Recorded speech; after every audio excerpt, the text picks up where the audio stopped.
Earlier, when we started learning CSS, we learned to assign font style and size to the text content. There are number of font properties that one can define. These font properties are font style, font variant, font weight, font size and line height, and font family. You can style your text by defining value of each of these properties, as we did in previous example. There is another way of defining all these properties in one go. It's called font shorthand. The font shorthand property allows you to set all the font properties in one declaration. As mentioned earlier, you can set value of font style, font variant, font weight, font size and line height, and font family, and in that order.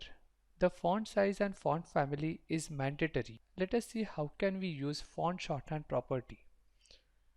Let us go back to our code.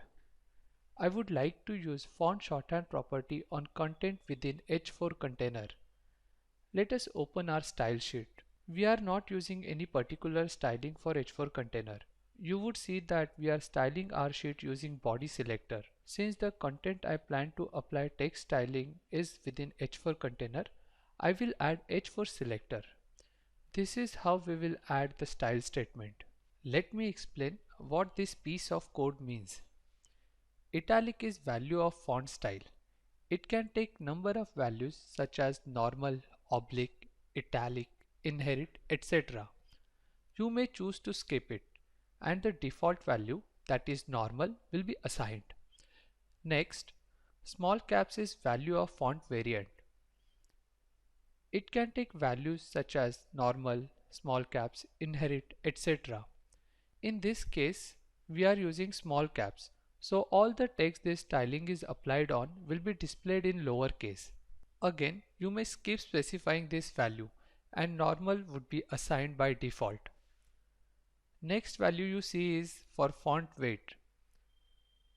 It can take values such as normal, lighter, light, bold, bolder, inherit, etc. Just like font style and font variant, you may skip mentioning its value and default will be assigned. Next value is font size.